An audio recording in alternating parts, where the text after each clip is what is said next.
Sir, ഇപ്പോൾ തരൂരിന്റെ നിലപാട് വ്യക്തമാക്കിയിരിക്കുകയാണ്. ബി ജെ പിയിലേക്ക് ഇല്ല എന്നുള്ളതാണ് പറയുന്നത്. അവര് വേണ്ടാന്ന് തോന്നിട്ടുണ്ടോ? സത്യത്തില് BJP പോയാൽ നീ കേന്ദ്രമന്ത്രി ആവണം. കേന്ദ്രമന്ത്രി എന്ന് വെച്ചാൽ പ്രധാനമായിട്ടും വിദേശകാര്യം. അതിനൊരു നന്നായിട്ട് ഈ പണി അറിയാവുന്ന മനുഷ്യൻ വൃത്തിയായിട്ട് ജോലി ചെയ്യുന്നുണ്ട്. അപ്പം അവിടെ മൂപ്പര് ആവശ്യമില്ല. അപ്പം വേറെ രാഷ്ട്രപതി അവനെ RSSന്റെ ഇഷ്ടംപോലെ പ്രചാരകന്മാരൊക്കെ ഇഷ്ടം പോലെ ഉണ്ട്. അത് നടക്കില്ല. പിന്നെ പ്രധാനമന്ത്രി സ്ഥാനം നോക്കണ്ട. മൂപ്പരെ ലെവലിൽ വെച്ച് വേണ്ടേ നമ്മൾ ആലോചിക്കാൻ. ഉപരാഷ്ട്രപതി ചിലപ്പോൾ ആവാം.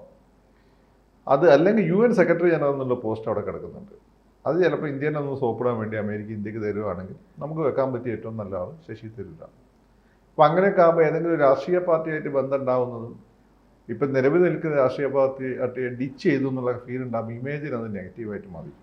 അതിലും നല്ലത് ഇങ്ങനെയൊക്കെ പോയാൽ കോൺഗ്രസ് ഒത്തിരി പുറത്താക്കിയില്ല. 5 വർഷം MPയുടെ എല്ലാ സൗകര്യങ്ങളും ആനുകൂല്യങ്ങളും അനുഭവിക്കുകയും ചെയ്യാം. കോൺഗ്രസിന്റെ തലവേദന തീരൂല. ഈ കോൺഗ്രസിനെ സംബന്ധിച്ചിടത്തോളം പണ്ട് മഹാദേവൻ കാളകൂട വിഷം വേങ്ങിയില്ലേ, ആയിട്ട് ഇറക്കാൻ പാർവതി സംഭവിക്കില്ല, തുപ്പാൻ ദേവന്മാരെ സംഭവിക്കില്ലെന്ന് പറഞ്ഞ പോലെ ആ അവസ്ഥയിലാണ് കോൺഗ്രസിനെ കൊണ്ടേ പോകത്തുള്ളൂ. ഈ മണികണ്ഠൻ മഹാദേവന്, മണികണ്ഠനല്ല ഒരു പേരുണ്ടല്ലോ, എന്താണ് മണികണ്ഠനല്ലേ, അല്ല കരിനീലകണ്ഠൻ, എന്താ ശിവനൊരു പേരുണ്ടല്ലോ, ഈ നീലകണ്ഠൻ. അതേപോലെ കോൺഗ്രസിനെ ഇനിയിപ്പോ ശശികണ്ഠൻ എന്ന് വിളിക്കേണ്ടി വരും. അതാണ് കോൺഗ്രസിന്റെ ഒരു അവസ്ഥ. അപ്പോൾ ഏതായാലും അദ്ദേഹത്തിന്, ശശി തരൂരിനെ സംബന്ധിച്ചിടത്തോളം നമുക്ക് ഒരു UN സെക്രട്ടറി ജനറൽ ഇന്ത്യയിൽ നിന്ന് വരികയാണെങ്കിൽ നമുക്ക് നിലവിലുള്ള സാഹചര്യത്തിൽ വെക്കാൻ പറ്റിയ ഒരുപാട് ആളുകളൊക്കെ ഉണ്ട്. അപ്പോൾ നമ്മുടെ പല ഡിപ്ലോമാറ്റ്സും, ഇപ്പം ജയശങ്കറിനൊക്കെ പോലെയുള്ള, അഡ്വക്കേറ്റ് ജയശങ്കർ അല്ല, നമ്മുടെ കേന്ദ്ര വിദേശകാര്യ മന്ത്രി S ജയശങ്കർ. അപ്പോൾ അദ്ദേഹത്തെ പോലുള്ള ആളുകളൊക്കെ ഉണ്ട്. പക്ഷേ അദ്ദേഹത്തിന് കുറച്ചും കൂടി ഗ്ലാമറും കുറച്ചുകൂടി ആളുകൾക്ക് അറിയാം. അവർ ഇംഗ്ലീഷ് ഭാഷയോട് ഭയങ്കര അടിമത്തമുണ്ട്. അപ്പോൾ ഇതുള്ളതുകൊണ്ട് ഇദ്ദേഹമാണ് ഏറ്റവും പറ്റിയ ആൾ.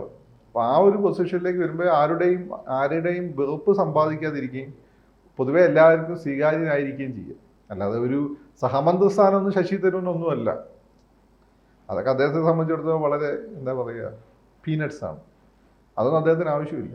നിലമ്പൂർ ഇലക്ഷനിൽ പോളിംഗ് സമയത്ത് പോലും തരൂർ ഒരു പൊട്ടാസ് തന്നെ പൊട്ടിച്ചിരിക്കുകയാണ്, എന്നെ വിളിച്ചില്ല എന്നുള്ളത്. പക്ഷെ അത് പോളിംഗ് നടക്കുന്ന സമയത്ത് അതൊക്കെ ഒരു പാർട്ടിയെ അത് കോൺഗ്രസിനും ഗുണകരമായി. കാരണം ഇപ്പോഴത്തെ സാഹചര്യത്തിൽ ശശി തരൂരിന് മുസ്ലിംസ്, എസ്പെഷ്യലി മലയാള മുസ്ലിംസിന് ഇഷ്ടമല്ല. ഒന്ന്, അങ്ങേര് ഹമാസിനെ സപ്പോർട്ട് ചെയ്തു. 2, അങ്ങേര് മോഡീൻ്റെ കാര്യത്തിൽ ഇപ്പം വിദേശത്ത് പോയി ഇന്ത്യയെ പറ്റി നല്ലത് പറഞ്ഞതിന് അവർക്ക് വിരോധമൊന്നുമില്ല. കാരണം ഒവൈസി പോയിട്ടുണ്ട്, അവിടെയുള്ള ഹാർഡ് കോറിൻ്റെ ആളാണല്ലോ ഒവൈസി. അതേപോലെ തന്നെ മറ്റേ ജോൺ ബിട്ടാസ് പോയിട്ടുണ്ട്. അപ്പോൾ അതുകൊണ്ട് അതൊരു പ്രശ്നമല്ല. പക്ഷേ ഈ പറഞ്ഞ ഹമാസിനെ സപ്പോർട്ട് ചെയ്ത ശശി തരൂരിന് അവർക്ക് ഇഷ്ടമല്ല. അപ്പോൾ ശശി തരൂർ കോൺഗ്രസിന് പണി കൊടുത്ത് അത്രയും 4 വോട്ട് കോൺഗ്രസിന് അനുകൂലമായിട്ട് വരും. ശശി തരൂർ കോൺഗ്രസ് അനുകൂലമായിട്ട് എന്താ പറഞ്ഞാൽ അവിടുത്തെ രീതി അനുസരിച്ചിട്ട് നേരെ തിരിച്ചാൻ സാധ്യതയുണ്ട്. അപ്പോൾ ശശി തരൂരിനെ സംബന്ധിച്ചിട്ട് ഇതിന് ഇത്രയേ ഉള്ളൂ. ശശി തരൂർ രാഷ്ട്രീയം വേണ്ടെന്ന് പറയാൻ കാരണം വെച്ചാൽ അങ്ങനെ പണ്ടേ രാഷ്ട്രീയത്തിൽ അങ്ങനെ കക്ഷി രാഷ്ട്രീയത്തിൽ താല്പര്യമില്ല. കക്ഷി രാഷ്ട്രീയത്തിൽ താല്പര്യം ഉണ്ടായി കഴിഞ്ഞാൽ പ്രശ്നം നിങ്ങൾ ഒരാളുടെ ആളായി പോകും, മറ്റുള്ളവർ നിങ്ങളുടെ ശത്രുവാകും. അതിനുള്ളത് നിങ്ങൾ കുത്തുവരും. അതല്ലാതെ അവിടെ ഇവിടെയും തൊടാതെ തന്നെ ആരും നിങ്ങളുടെ ശത്രുവാകില്ല, എല്ലാവരും നിങ്ങളുടെ സുഹൃത്തായിരിക്കും. എല്ലാവർക്കും നിങ്ങളുടെ ഉപദേശം വേണ്ടി. അതാണ് ചില രാഷ്ട്രീയ നിരീക്ഷകരുടെ ഗുണം.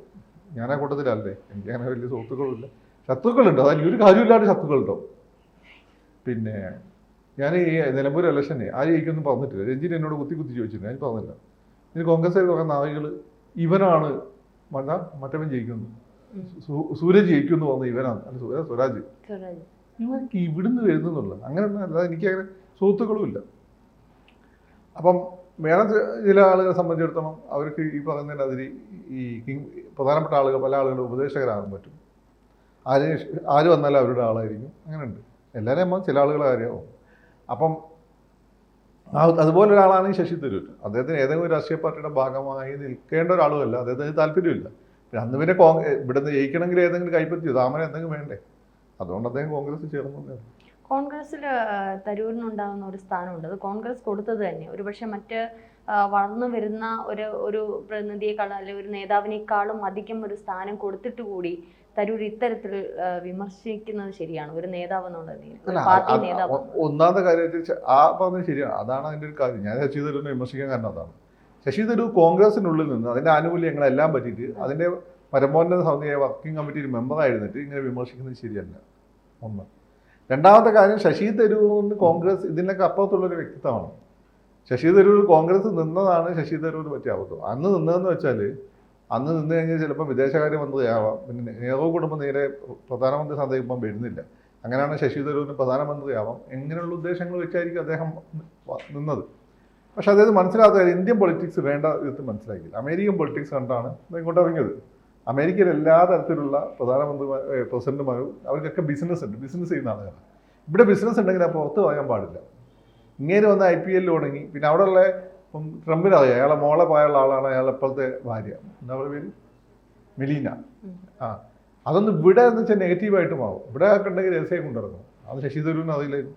ഇങ്ങനെ ഇവിടെ വന്ന് മറ്റേ ആദ്യത്തെ ഡൈവോഴ്സായി, ഇവരെ കല്യാണം കഴിച്ചു, അത് പ്രശ്നമായി. അങ്ങനെ മൊത്തം മൂപ്പര് ഇവിടുത്തെ ഒരു സാഹചര്യം മനസ്സിലാക്കുന്നതിൽ പരാജയപ്പെട്ടു പോയ ഒരാളാണ്. ഒന്നാമത്തത് ഇപ്പം അത് മനസ്സിലാക്കിയത് സംബന്ധിച്ചിടത്തോളം, അദ്ദേഹത്തിന് ഈ പീനട്ട് പൊസിഷനൊന്നും അദ്ദേഹത്തിന് ആവശ്യമില്ല. ഇപ്പോൾ ശശി തരൂർ ആരാന്നൊക്കെ ഞാൻ ശരിയാണ്, ഉത്തരേന്ത്യയിലും സാധാരണക്കാർക്ക് മനുഷ്യർക്ക് ശശി തരൂർ എന്നറിയില്ല. പക്ഷേ ഇന്ത്യയിലുള്ള അർബൻ എലീറ്റിൻ്റെ ഇടയിലും പുറത്ത് ശശി തരൂരിന് ഇന്ത്യയിലെ ചുരുക്കം ചില ആളുകൾക്കുള്ളതുപോലെയുള്ള ഒരു ആക്സെപ്റ്റൻസ് ഉണ്ട്. ആരും ഇല്ല എന്നല്ല, ജയശങ്കറിനെ പോലുള്ള ആളുകളൊക്കെ ഉണ്ട്, അത് നമ്മളറിയാത്തതുകൊണ്ടാണ്, ആളുകളൊക്കെ ഉണ്ട്. പക്ഷെ അദ്ദേഹം ഒരു വലിയ ആക്സെപ്റ്റൻസ് ഉള്ള അപൂർവ ഇന്ത്യക്കാരിൽ ഒരാളാണ്. ആരും ഇല്ല എന്നല്ല, അതാണ് പറഞ്ഞത്. പല പറഞ്ഞു ശശി തരൂർ മാത്രമേ ഉള്ളൂ, അങ്ങനെയൊന്നല്ല, ഇഷ്ടംപോലെ ആളുകളൊക്കെ ഉണ്ട്. പക്ഷെ ആളുകളുടെ എണ്ണം നമ്മുടെ മൊത്തം ജനസംഖ്യ വെച്ചും കുറവാണ്. അങ്ങനെ ആളാണ് ശശി തരൂർ. തരൂർ ആഗ്രഹിക്കുന്ന ഒരു പൊസിഷൻ കാണും, തരൂർ ആഗ്രഹിക്കുന്ന ഒരു സ്ഥാനം കാണും. അത് കോൺഗ്രസിന്റെ നേരത്തെ പറഞ്ഞതുപോലെ കോൺഗ്രസിന്റെ ആനുകൂല്യം പറ്റിക്കൊണ്ട് ഇനി അത് വളർത്താൻ കോൺഗ്രസ് അനുവദിക്കും? അല്ല, അനുവദിക്കൂ എന്നുള്ളതല്ല, കോൺഗ്രസിന് അങ്ങനെയൊന്നുമില്ല.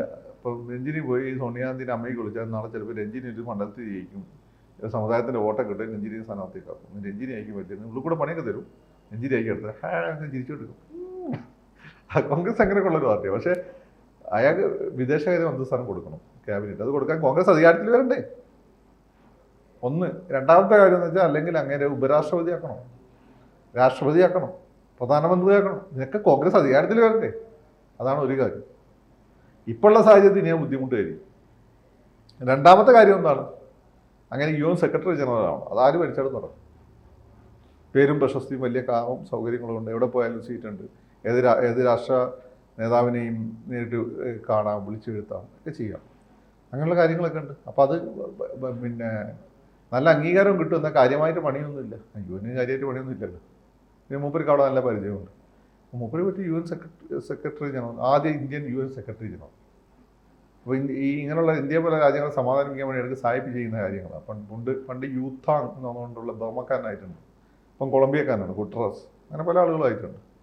അപ്പോൾ എൻ്റെ സംശയം, രാജ്യത്തിൻ്റെ ഒരു ഔദ്യോഗിക പദവി വഹിക്കുന്നതിൽ ഒരു പക്ഷേ ശശി തരൂരിന് അത്രയും അറിവുണ്ടായിരിക്കാം, അല്ലെങ്കിൽ അദ്ദേഹം അത് ആഗ്രഹിക്കുന്നുണ്ടായിരിക്കാം. പക്ഷേ ഒരു രാഷ്ട്രീയ നേതാവ് എന്ന് പറയുന്നത് വളരെ വ്യത്യസ്തമായിട്ടുള്ള ഒരു പദവിയാണ്.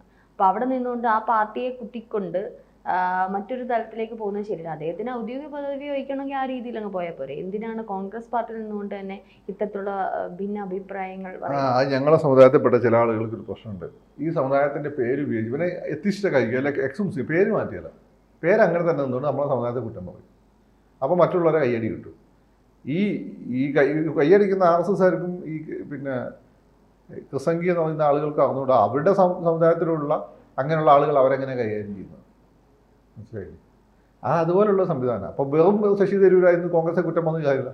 കോൺഗ്രസ്സുകാരനായിരുന്ന ശശി തരൂരെ കോൺഗ്രസ് കുറ്റം വന്ന് 4 ആൾ കാണും. അതാണ് ആ സംഭവം. അപ്പം അങ്ങനെ വിചാരിച്ച് ക്രിട്ടിസൈസ് ചെയ്യും. ഇപ്പം ഞാൻ ഇസ്ലാമിൻ്റെ പേര് പറയുന്ന പല ആചാരങ്ങളെയും ക്രിട്ടിസൈസ് ചെയ്യാറുണ്ട്.